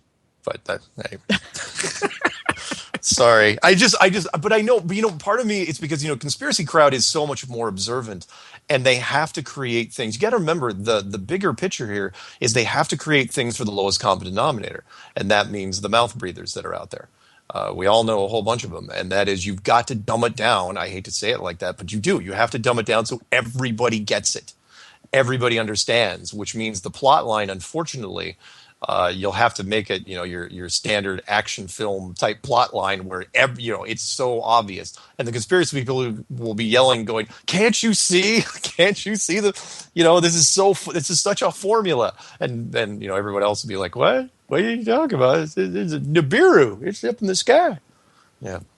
Can't wait. But we were the same. I mean, not exactly like that, but we used to believe we lived on a globe too. If maybe we had other awarenesses that kept us from being the way you're describing it, Mark. But yeah. I know that people out there can change, because I changed and I started looking at things differently. And if I can, then anybody can. Yeah. But of course, there's people who fight against new information tooth and nail and just shut down to it immediately. And those people are going to be complete victims of Project Blue Beam or a heart-shaped asteroid or whatever they throw at us. Yeah. Yeah. I should, you're right. I should back up a little bit and say that, my story, and that is, look, before I even saw JFK the movie, I didn't even know the word conspiracy existed. I actually thought nobody lied in the seats of power. I thought it's like the government would never lie to us. The news is all true. Politicians, they seem like an upfront bunch. It all made perfect sense, and then only later did I sort of pick up on it. So yeah, you're right. I can't believe I even voted before looking at it now. I mean, what was I thinking? Yeah. Oh wait, I wasn't thinking. Yeah. So. I'd like to think that the majority of the population is actually a little bit like me, where I don't subscribe to either, one. And I'm kind of up in the air still. And I'm still waiting on information. I'm still, figuring out intuitively what I feel. But I don't hold anything against either group at all. Mark created a little friction in our relationship at first. Aw, maybe a little bit. But I think I came to the determination that she goes, "You're not actually going to talk about this on the show." Did I really? I don't even remember that. I'm so sorry. No, and then I went on Freaky Friday and I talked about it with them like 2 days later. Oh, right. And then I don't feel that way now, though. And I don't act that way now, do I? No. Okay, not now. Good. But that's like Jaren's wife, Missa, telling Jaren, "Honey, could the earth be flat?" And him saying something along the lines of, "Be quiet. That's crazy." Stupid. Yeah, stupid. Nuts. Yeah, or something like that. Yeah. I feel bad about being that way, and looking back and looking at the way people are acting now, as far as the mainstream media talking heads, the scientific talking heads, the way that they're treating flat earthers is wrong. Even if I don't believe in flat earth, doesn't mean that I'm going to jump on the bandwagon and be like, yeah, they're idiots, they're morons, And I think most of the population is like me, where they don't have a strong opinion either way, but they don't like to see people being mean to other people for any reason. And so it's going to do nothing but help the flat earth in general, I think. Asking questions is not illegal, as far as I know, yet at this point. And that's what flat earthers are doing. Yeah. Right. And I think it should be encouraged. And again, they're not shooting it down like they did. I'll give an example. The crop circle phenomena, that was first talked about in the early mid 90s, where all of a sudden you got those two guys from the two drunk guys from the pub that came out and said, "Oh yeah, we're the ones that did it," and the news coverage, and that's what people talk about now. That was the silver bullet that took it pretty much out of anybody's field of vision. But that's not the case with the flat earth thing. And part of it's, because it's very, very big and there's no bullet that can hit that many targets, because the flat earth has a lot of really, really great arguments. But they don't seem to, be even throwing their best stuff at it. And again, that's why I'm watching. I'm waiting for the next thing, because I can guarantee you that whatever you see in the sky next, whatever the next thing is, I'm going to be standing out there going, yep, it's totally staged. I've just got to figure out how they did it. Well, there's so many things that, Mark, you and I discussed on my show, and then you've also discussed on Strange World. We called them predictions for the upcoming year that have already come true. They've already come true. Great topic for last segment. Don't go anywhere.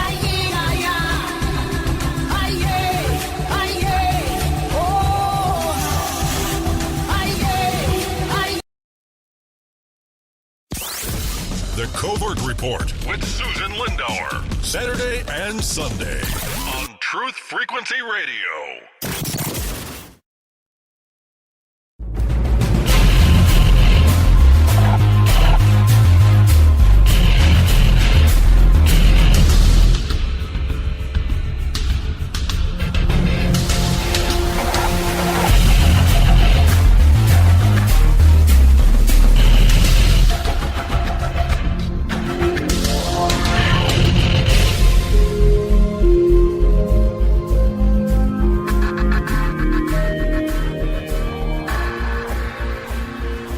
Right, final segment of the broadcast with Patricia Steere and Mark Sargent.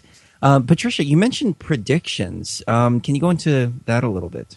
Yes. Well, on my show, Mark, it's Flat Earth and Other Hot Potatoes on YouTube, and every Monday I do a show with Mark. And it's sort of a joint show. He's not being interviewed by me. It's just he and I talking over what's happened the past week in Flat Earth, talking about what's going on. And we take live questions on YouTube from people who are watching the show. And the rest of my shows are all just interviews. So the one on Monday is always different. And we decided as we were approaching the new year that we would come up with, like TV shows do and like you see in magazines, a list of I think it was top 10 predictions, Mark. I think it was top 10. Yeah, it's top 10. Of what was going to be happening in 2016. And we came up with, I'll go over some and I'll let Mark go over some. We came up with this list, and Mark did the same thing on his Strange World show with perhaps slightly different predictions. I'm not sure. But one of the ones that we mentioned, and I'm only paraphrasing because I don't have the print material in front of me, what we said, but we did say that the ISS, the International Space Station, would have some kind of an accident or be mothballed or be not up there anymore in 2016. And what has happened right on schedule? They've announced that they're going to be retiring the ISS. Really? Oh, yeah, I didn't hear that. Yeah, a Canadian newspaper broke it first, where they were talking to one of the NASA guys, during some little forum thing, and he said, "Yeah, we're gonna phase it out, and we're gonna create a moon base." It's like, what? It we'll start it up at 2030 or something to that effect. And if they do a moon base, they're going to have to do it on the quote unquote dark side of the moon, because if they do anything on the surface of the moon, it's going to be impossible. Yeah, and doing 1/6 gravity, yeah, good luck with that. You're never going to be able to do 1/6 gravity. And that's a way for them to not be spotted doing some of the things that Mark and I and other flat earthers feel are the fakery that can be spotted on all of the ISS footage. Yeah. So they won't have to be called on the carpet for any of that anymore. And yes, YouTube is small, and flat earthers are small in number compared to most people who believe the ISS is flying up there. But it's still seems as if NASA is dancing to our music. Yeah. I know Jaron on his show Globebusters that he has on YouTube. Oftentimes when they watch the ISS live on the show and then discuss things, they'll point out an anomaly, like look over at that arm machinery there. Look how weird it looks. And then next week, that view is gone. It doesn't exist anymore. Yeah. So they change things. They really are listening and responding to what we tiny flat earthers are doing. They really are. And people laugh and say, oh, you're crazy. They're not paying any attention to you because you're silly and dumb and it's not a flat earth. But, we're watching and we know they are watching us. Oh, I've never seen a conspiracy where it's actually reactionary. And look at the Rob Skiba thing where he talked about the moon in the old Apollo shot being photoshopped directly off the NASA website, and he did it in real time. And then he comes back a few days later and it's fixed. It's removed. Just pretty much every image that was released in 2015. We were the ones to say that, oh yeah, by the way, there's no blue marble shot since 1972. And then in July of 2015, NASA goes, oh yeah, here's a new blue marble shot. And Obama's up there, first new blue marble shot in 43 years. And then the moon transiting in front of the satellite, in front of Earth, which looked like the guys from South Park did it. They did. It was 20 frames. 20 frames. It wasn't even HD. You could count the frames. Like child could count the frames. Like 1, 2, 3. It was that bad. HD shot supposedly from a satellite discovered on the moon. That was flying over the moon that shows the moon below and then a full blown shot of the Earth. But it's not a video. And then my favorite was the Hamawari Japanese satellite geosynchronous orbit that shows weather patterns moving, because we've been harping on that for a while, which said, the only shot of any Earth rotating was the 1990 Galileo shot, but the weather wasn't morphing. The clouds didn't move in 24 hours, and Matt Boylan was the first one to call that out. And so they release a full blown. It's not rotating. It's still the cheat because you're only seeing one side of the Earth and it doesn't move. But the weather's morphing, and it's like everything we do, everything we ask for, they're trying to accommodate us in some way, or fashion. And the ISS is perfect because we've just been beating on the ISS, both interior and exterior, between multiple channels. And so now it's like, oh yeah, we're just going to close the ISS down. It's like, what? Oh, and we were saying the female astronauts and OTS, their long hair was sprayed up, or maybe some people were saying permed, and that it looked really weird and would never look that way in real zero G, because we can look at a legitimate vomit comet shot of people in zero G, and the hair doesn't move like that. It moves more like in water. Anyway, and then all of a sudden, the female astronauts have short hair. Yeah. Like, all of a sudden, this happens. Well, what's funny is that the blue marble photo, for instance, the only people that believe that to be a real photo are the Ball Earth YouTube commenters. Yeah. I mean, I don't know if the name Robert Simon means anything to you. That's Mr. Blue Marble, the guy that developed the blue marble photo. And if I can quote him here for just a moment, he says, the hard part was creating a flat map of Earth's surface with 4 months of satellite data, and et cetera, et cetera. Then we wrapped the flat map around a ball. My part was integrating the surface, clouds, and ocean to match people's expectation of how Earth looks from space. Yeah, and this is on NASA's website, so it's not some conspiracy forum. Yeah. And didn't he say that it's Photoshop because it has to be Photoshop? Yeah, I think that was part of his quote. Yeah, and this was the guy, if I'm not mistaken. This isn't the 2015 blue marble. This was the one that they did for the first iPhone, because there was literally no image that they could find that was good enough to put on for the iPhone, so they had to create it. And I think it's also the same one that Rob Skiba tore apart, because he noticed all the cloning, the Photoshop cloning tool being used in the southern hemisphere. They just got lazy. It's like, okay, let's just fill in some clouds here. Well, and you see a Disney-esque image of the word sex. Oh, that's the 2015 one. Yeah. Where you turn it upside down. Yeah. That's old school. Yeah, that's straight out of The Lion King. The cloud. It's almost identical, even in the font that they used, if there is such a thing, that they used in the clouds in The Lion King. The sex is brilliant. Yeah. Another prediction that we made on my show, and Mark also made on Strange World, was the Orion project would be shelved, would be canceled, and that's pretty much happened. It's been pushed back. That's one. Yeah, and it's weird. We just made these predictions right before the new year, and look where we are now, February 6th. And these things have already happened. And the last one I'll mention, I'll let Mark mention other ones, is that YouTube hits will reach 5 million. And Mark, where have you checked? Yeah, lately, where are we now? Well, the mainstream media had pushed it up to 4.3, but now it's down to 4 million. So it had jumped a huge amount between November of last year. I think it was only like in the low twos in November, and now it's as of earlier this week it was at 4.3, but now it's fallen back a little bit, at least until the next big thing hits.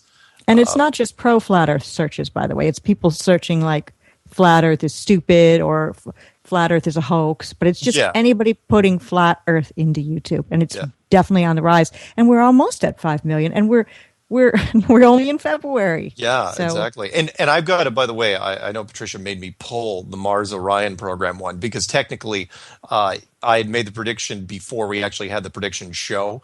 And so because you can't count that because we haven't even made the prediction yet. No one's going to believe it. But I absolutely did say it on air at least once, was the Mars program was never going to happen. And all of a sudden, they said, oh, yeah, there's a French part to some science experiment we were going to do. They're not going to be ready, so we're going to postpone the launch indefinitely. It's like, what are you talking about? Why would you? I think Jaron said something, and I'm gonna butcher what he said, but something like is if you don't have shoelaces, you're not going to. If your shoelace breaks, you're not going to just go outdoors. You're not going to skip going outside. Yeah, absolutely right. So they postponed it until 2018 minimum, and now they're saying, oh yeah, the first manned one isn't even going to do the test mission in Mars, to the moon until 2023. It's just kicking the can down the road until people forget about it, then they're going to kick it down again. What my point is the detection ability of the internet. I call it the hive mind of the internet, which misses nothing. The detection ability of the internet is so refined now. You could not fake a Mars mission even if you want, with no amount of money. I joked, but if the Illuminati came to me with a briefcase full of money and said, "Look, we want you to run the fake Mars program," I wouldn't do it because there's not enough money, there's not enough time, there's no way you could do it without mistakes. I mean, Hollywood movies that spend $200 million cannot do the movie without making mistakes because you shoot it out of sequence, which is different than real life. So yeah, the Mars program will never, ever, ever happen. You cannot fake it now. It's too late. Some nerd in the middle of Nebraska at 3 a.m. is going to find something that you missed, and that's it. Then it's game over. And that's just one item. There was a guy who had a plan that seemed very, very viable for a Mars mission. I don't remember his name, but it was like on $20 million. I mean, something absolutely a ridiculously low amount of money. And he says, look, we can do this tomorrow. I mean, there's no reason why we're not doing it. At the time, I couldn't make any sense of it. I'm like, this is a good plan. Why isn't NASA running with this? Yeah, if the numbers were true that they were giving you. Right, now we know why. Yeah. You can't. It's unfortunate. Well, they realized, I will say this, they do learn from their mistakes. And the moon mission was dissected so many different ways. They don't. It's like, oh, that was the moon mission. What are we gonna do now?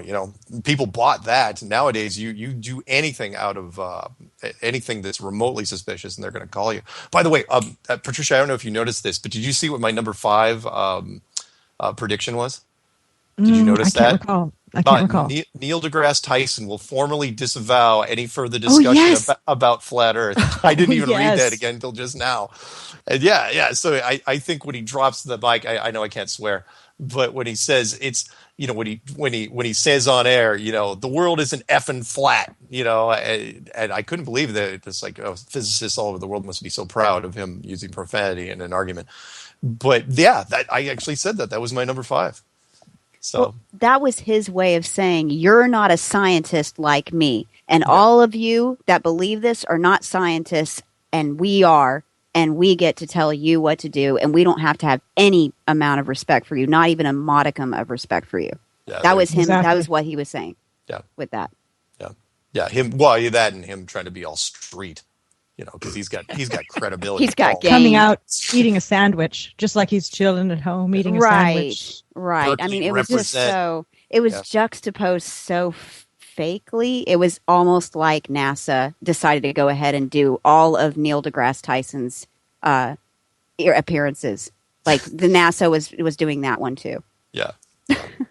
Yeah. I did make a prediction though. Do you have your list in front of you, by the way? Me, no, I don't. I went from memory. So. Oh, here, I'll forward this to you real quick. But Okay. one of mine was number 8, and this my bold prediction, one that probably won't happen, but you never know. I actually said this. I said Donald Trump reinforces his stance on flat Earth during the campaign bid.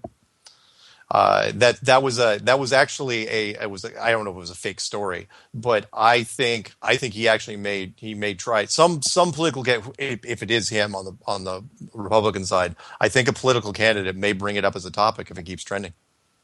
I know. Makes sense. Wasn't it's that out said there. that by Neil deGrasse Tyson in his speech where he was saying something along the lines of, or a political candidate? Wasn't that said? I wish I had what he said in front of me. Yes. Yes. Basically, he said that if you have political influence Yes, exactly. over other people, then you shouldn't be allowed to believe in flat Earth. But again, it's so weird because it goes against the whole rule of Flat Club / Fight Club, which is you don't talk about it, not on air. And so when he went on CNN and Bloomberg, and in fact, one of them was the end of 2014, one of them was in 2015, where he says, by the way, the media should not give equal time to flat earthers. So and he said that very specifically. He said that globe earthers, the science, because science is right and science is it's objectively correct. And I was going, why are you saying this on television? Why aren't you doing this with the producers behind closed doors? You don't have to say this on air. In fact, he was going out of his way. What I said, it's like you can't not talk about it by talking about it. It's just so strange to watch him do that again. And the epitome of that when he's dropping the mics, talking about all this stuff, saying the Earth isn't flat. He goes over it, many times. It's just so strange. But Because he's invoking another Inquisition. yeah. I mean, that's exactly what it is. I mean, the whole thing was all about, okay, we can't ignore this anymore, so now we're going to attack it. And we're going to attack it in the same way that the Roman Inquisitors, the Roman Catholic Inquisitors used to attack, people who were Jewish or people who were pagan it first started with an ideological, okay, well, you can't talk about this in the public view. Okay, you can't read these books anymore. Okay, you can't do this anymore. And then it got worse and worse and worse to the point where they couldn't find work. They were fired from their positions in the libraries, and then slowly, all of the pagan influence started to go away from society because of that. Yeah, there you go. By the way, it's going to become a mental health issue for sure. I'm assuming that's where they're going. Yeah. Oh yeah. By the way, notice I'd like to notice you guys, if you're looking at the screen, notice number 4 with the number 4 is. You want to call that one out, Patricia? Let me see. Number 4. Oh, well, yes, I forgot about this one too. Boy, we did really good, Mark. I know we've done really well, and it's only February. The number 4. We came up with several B-list or higher celebrities will be active in social media about flat Earth. I mean, okay, well, maybe Tila Tequila is more like a D-list celebrity, but Tila Tequila came out before I said that's that. True. So, but I consider B.O.B. B sliding into C. He would have been, B or B plus when he got his Grammy nomination. But Neil deGrasse Tyson, I actually consider him more of a media, celebrity than I do a scientist. Right. And I don't want to poke fun, but if anyone listening and wants to forward it to him, the only reason he gets on camera is, and I'm not being racist in any way, shape, or form here, is he's a cross between Bill Cosby and Sinbad. That's it. He's really good on camera. He is super camera friendly. Yes, everybody knows that. I mean, Bill Nye, he's kind of awkward. Michio Kaku, if that's how you pronounce it, he's pretty good. But other than those 3 guys, the rest of them are, very awkward. They're your standard garden variety Neo, Maxi, Zune, Dweebies. Right. Well, number 10 here on the list There's a video that's been circulating even before I saw Flat Earth Clues. I saw it pop up in my timeline a couple of times. A Muslim cleric believes the world is flat. And yes, I've seen it. I saw that, yeah. Yeah, so you put here number 10, mainstream will try to make a connection between flat earth and terrorism. They're already pushing flat earth towards Islamic beliefs. Right. Oof. That'd be rough if that happened, because that's going to be tough to at that point. And I wouldn't change my. And by the way, I want to go on record officially for saying that if you guys ever see me on CNN in regards to some shooting and I'm tied, do not believe it. Do not believe it for a second. But I still wouldn't stop what I was doing if there was some sort of event, because the flat earth's still going to have a voice. And the media would love to talk to them. I know that. So, but yeah, I'm hoping that doesn't happen. That would be a little nice. That's why I got nervous with Jaredism's boat. Did you remember that thing that happened a couple months ago? No. Oh my Lord! So there was a guy up in Canada. Thank God I was in Canada, because it was in America. Actually, probably would have gotten more press. You remember this one, Patricia?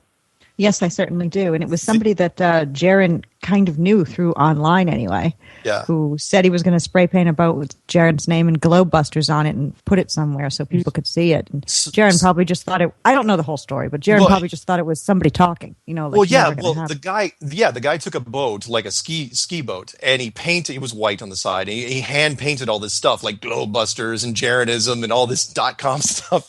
Flat Earth slogans, all of it, and parked it on the side of the road. And nobody really cared, because that happens in Canada quite a bit, apparently. And then he decided to move it to a mall parking lot. And he put the canopy on it, so you didn't know what was inside the boat. And he left it there, and eventually it was reported to the police as abandoned. And tinfoil was draping off of it, by the way, too. The whole tinfoil hat thing. And so eventually the police came, and they said they were, tried to contact the owner to get him to remove the boat. And they opened it up to make sure there was nothing going on, and it wasn't filled with explosives or anything. But Jared had no idea, and so I sent him the news story, and he was like, "Wait, what? What?" And he goes, "Oh, right." He goes, "That guy." And he knew exactly, he didn't know exactly who he was, but he knew, because the guy had actually said he was going to do this, would park it off the side of the road. But apparently he had a brainstorm or a brain fart in this case, and decided to park it next to a mall. So, yeah. Do you remember when Aqua Teen Hunger Force movie came out?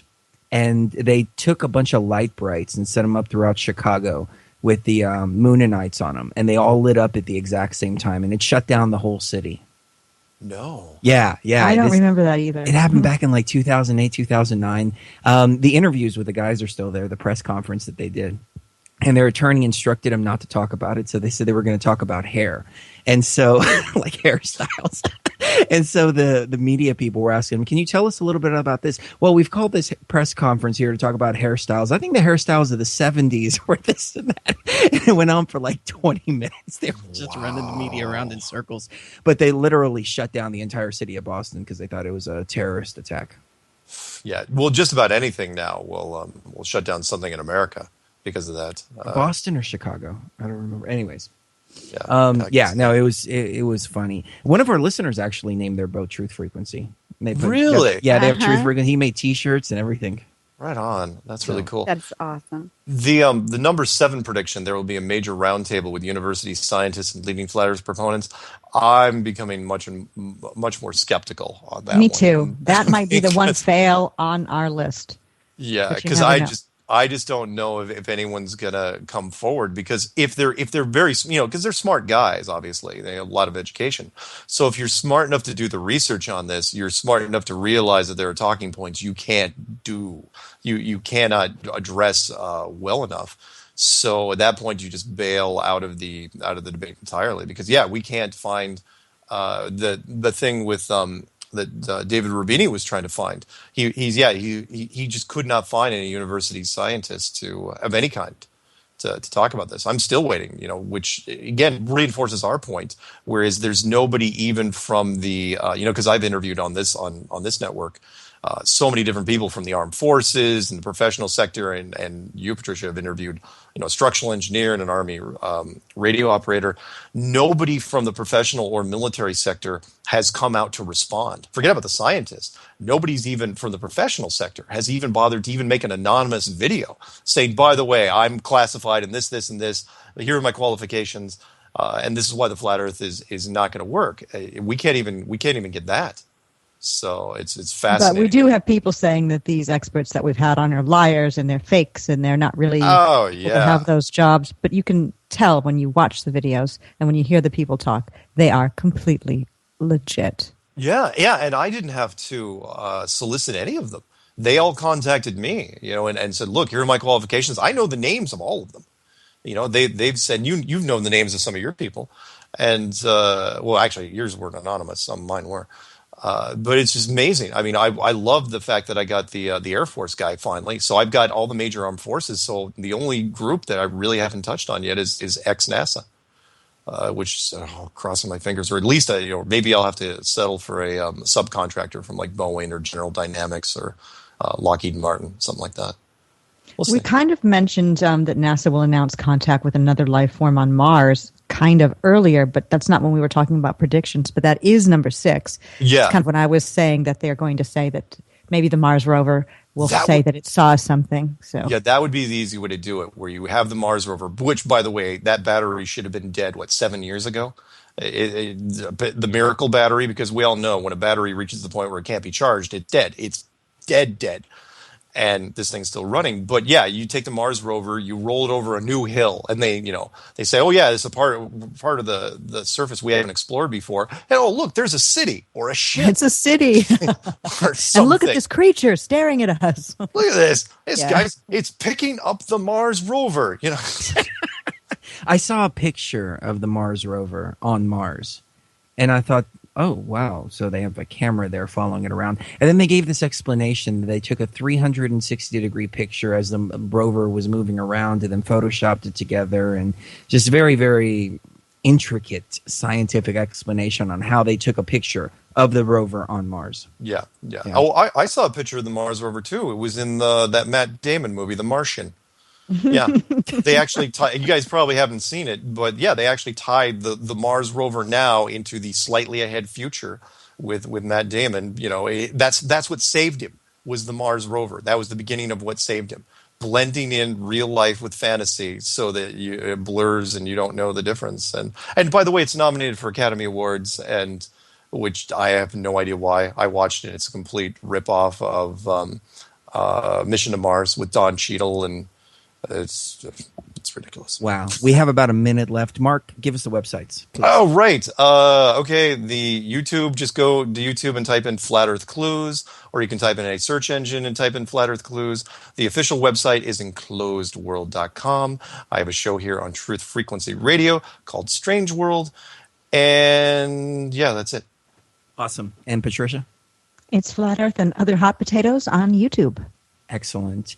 Guys, this has been amazing. I'm so glad that we've been able to get together like this. Yeah. It's a lot of fun. Great conversation for sure. Anything you want to leave the audience with, Patricia?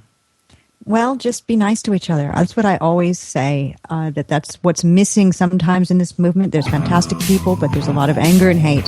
So let's just be nice to each other. And thanks, Chris and Sheree. Definitely. Thank you. Ladies and gentlemen, kiss the one you love right now, because you never know the last time is going to be. Stay tuned. Much more coming up right now.